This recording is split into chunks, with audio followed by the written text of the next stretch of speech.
हे हाय दोस्तों, नमस्कार, गुड मॉर्निंग. आपल्या नाव बोलून आपलं स्वागत आहे. आज आम्ही चाललो आहे वावरातनी. आपल्या वावरातनी काय काय आहे, काय ना काय काय पिकतंय ते आज तुम्हाला सगळं दाखवेल आहे. चला एक जाऊया वावरातनी आणि तुम्हाला सगळं आपल्या वावरातला टूर देऊया. कसलं काय आहे वावरातनी, काय पिकतंय काय नाही सगळं दाखवून देऊया. चला वावरात जसं की तुम्ही मला पाहू शकताय. तुम्हाला एक मी गावाकडे दिसलो असेल, एक ब्लॉग बनवणं सुरू केले असेल. मी जसं संभाजीनगरला राहतोय, आता गावाकडे आलो आहे. आता शेतात चाललो. जस्ट आम्हाला दुसरा ब्लॉग आहे. फर्स्ट ब्लॉग तुम्ही पाहू शकताय, माझा दुसरा ब्लॉग आहे. गावावर चाललो आहे. आई वडील तिकडंच येतं.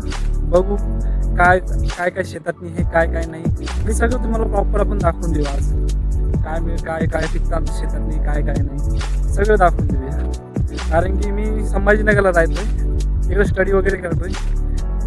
जस्ट 2-3 दिवस झाले गावाकडे आलो. आज दुसऱ्या दिवशी हा शेतीची जायचा दिवस आहे. एक दिवस तुम्ही इथं बसून ब्लॉग बनवला होता निवांत. मी ते बघू शकता. फर्स्ट ब्लॉग आहे माझा. हा जस्ट माझा दुसरा ब्लॉग आहे. आता मी चाललो शेतातनी कशा पद्धतीची शेती वगैरे करतात आमच्या इकडे, कशी आहे ते तुम्हाला सगळं दाखवून. जसं की आमच्या गावापासून आमची शेती कमसे कम 1 किलोमीटर अंतरावर आहे. तसं पैदल जावं लागतं. इकडे गाडी उडी येत नाही, तुम्ही बघू शकता रस्ते वगैरे कसले. कारण की इकडे चिखल राहते सर्व, त्यामुळे गाडी येऊ शकत नाही. इकडं एकच इलाज आहे की पैदल यावं लागेल. नाही दुसरीकडे काही येऊ शकत नाही. कारण की आलं ते ट्रॅक्टर वगैरे येऊ शकते. ट्रॅक्टर आलं तरी रस्त्यावर उभं राहू शकते, कारण की अंदर जाऊ शकत नाही. कारण की चिखल आहे आणि एक तर वावरातही आता धान्य वगैरे सर्व उगवलेले आहेत, वरती आलेले आहेत. त्यामुळं आता कोणीच ट्रॅक्टर अंदर नेऊ शकत नाही. त्यामुळे तुम्ही बघू शकता समोरचा नजारा कसा आहे. हात माझा आडवा आला होता, बघू शकता. हा रस्ता आहे असा बघा. इकडे गाडी उडी येऊ शकत नाही. ट्रॅक्टर वगैरे आलं चालते. हे बघू शकता तुम्ही बैलगाडी. म्हणजे पहिली गाडी म्हणजे बैल आणि गाडी जर धुतायचं आहे म्हणजे पहिले औषध वावरात घेऊन जायचं आहे. आता हा बंद झालाय. आता ते ट्रॅक्टर वगैरे झालेले बघू शकता. रस्ता कसा आहे बघा, कितना चिखल वगैरे आहे इकडं. म्हणजे इकडं असंच आहे, कारण की इकडे गाडी येऊ शकत नाही. ट्रॅक्टर आता येऊ शकते, ते मी रस्त्यावर थांबू शकते.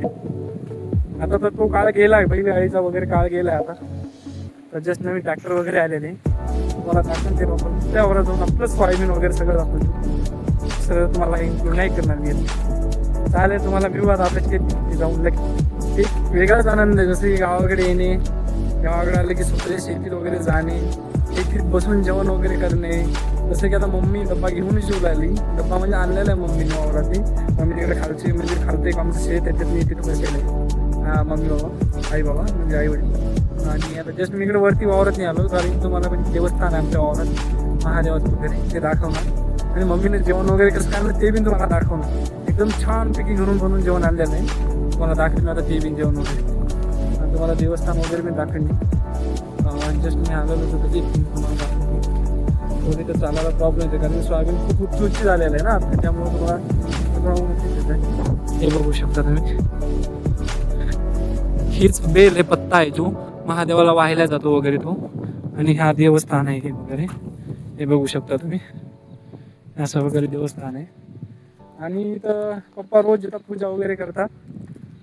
प्लस रोज आंघोळ वगैरे करून देवाला बेलपत्ता वाहतात. आणि तिकडे पप्पांना थोडा भाजीपाला लावलेला आहे घरचं खायला वगैरे, म्हणजे त्या शेतातनी वगैरे. तुम्हाला ते बी आपण दाखवून देऊ काय आपल्या शेतात काय काय पिकते वगैरे. सोयाबीन वगैरे तुम्हाला दाखवलेलं आहे. तूर बी तुम्ही बघू शकता. ही सोयाबीन असतंय. सोयाबीनच्या 1 तास वगैरे तूर असतंय, याला जे की तूर म्हणतात. आणि याला सोयाबीन वगैरे हे असं प्रॉपर एकदम सिस्टमॅटिक केलेलं असते वावराने सगळं. तुम्हाला मी खालच्या वावरात गेले की दाखवून देईन तुम्हाला काय. खालच्या वावरात नाही, जेवण वगैरे करून मग तुम्हाला बाकीचा टूर देईन. कारण की मम्मी आज येणार आहे वावरातली शेतातली, आणि काहीतरी ते खत वगैरे टाकणार आहे तुरीला वगैरे. आपल्याकडे तूरच म्हणतात ना, आपल्याकडे विदर्भात तूरच म्हणतात. मी बी महाराष्ट्रातून बिलॉंग करतो, एक वाशिम जिल्ह्यातून. थोडं छोटीशी नगरी आपली, तिथून बिलॉंग करतो. आणि त्या वाशिममध्ये मी काय म्हणतात गाव पडते, सारशी गाव पडते, तिथून बिलॉंग करतो मी. तर तुम्हाला दाखवून बाबा खत टाकत बघू शकता तुम्ही. तुम्हाला दाखवतो बाबा खत वगैरे टाकत नाही, ते तरी बोलूच ते शकत नाही जास्त. पण तुम्हाला दाखवतो तुम्हाला पप्पा कसे खत टाकत तुरीला वगैरे. चालेल, चला भेटू तिथं पप्पा. हे बघू शकतो तुम्ही, पप्पा खत टाकत आहे माझे.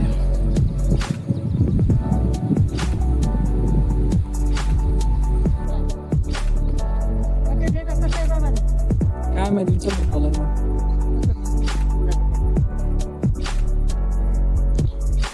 कौन बारीक यूरियन होता है? अच्छा अच्छा.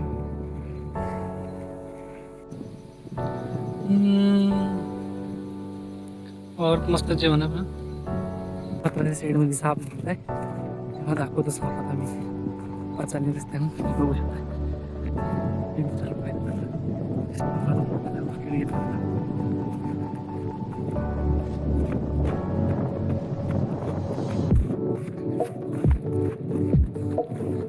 केवढा आहे म्हणजे बाबा? हा दादा दिसला काय?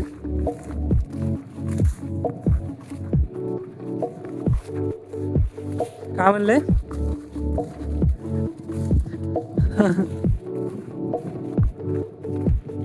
या सेट मध्ये निघला ना. हा गेला असून तो पत्रात निघून पडली. तो नाही थांबत इतका वेळ लागतो. या साईड पण छत्र आहे ना त्याला निघाला इकून. उंदिराच्या मागे लागलाय.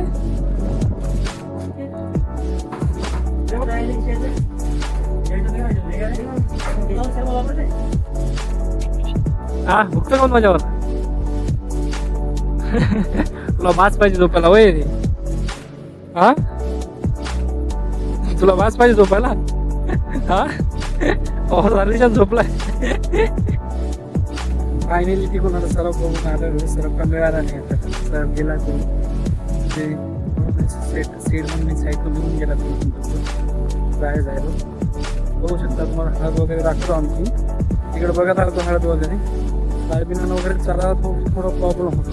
गाडी खूप उंच झाली बघू शकता तुम्ही. आता यातून चालायला म्हणजे असं एवढा प्रॉब्लेम होतो. एक वेळ तुम्ही चालायला रस्ताच नाही. तुम्हाला मी सोयाबीन वगैरे दाखवतोय. सोयाबीनचं बाहेर नाही आपलं हळद वगैरे दाखवतो. हळद वगैरे लावलेली आहे. हे बघू शकता तुम्ही हळद. याला म्हणतात हळद. अशी हळद लागवड वगैरे केली जाते इकडं. आता याला मस्त एकदम साफ करायला सर्व पूर्ण हळद. म्हणजे काही केली काही राहिली त्या साईडनं पूर्ण साफ झाली. इकडून जराशी राहिली इथं काहीतरी साफ केलेलं आहे. बघू शकता मी वगैरे साफ असं केलेलं आहे. आणि खत वगैरे पण टाकणं झालेलं आहे तिला. आता तिला फक्त व्यवस्थित साफ करणे आणि हे करणे. हे बघू शकता इथं काकडी वगैरे यांची पण येलं आहे वगैरे. इथं वेल काकडीचा वगैरे म्हणून तसं राहू दिला. याला काय उपटलं वगैरे नाही आहे मम्मीनं. बाकी सगळं वॉश केलं अशी हे किती देऊ. आणि एक खाली आमचं शेताला वगैरे ते मी तुम्हाला दाखवून देऊ. तिकडे खूप अडचण वगैरे राहते त्यामुळे मी तिकडे जायला भीती वाटते. म्हणजे साप वगैरे भीती लागते थोडी म्हणून तिकडे जायला थोडी भीती वाटते. चला तुम्हाला ते बी दाखवून देऊ आपण. हे बघू शकता इथं बी वेल आहे काकडीचा. हे बघू शकता. हे बघा इथं छोटे छोटे काकड्या वगैरे धरले आहेत. सध्या लहान आहेत. आणि इकडे हवा बी खूप वगैरे चालते. म्हणजे अशी एकदम हवा फास्ट हवा चालते. त्याच्यामुळे फडफड आवाज येतो थोडासा. तेवढं ॲडजस्ट करा. वगैरे चाललो आहे.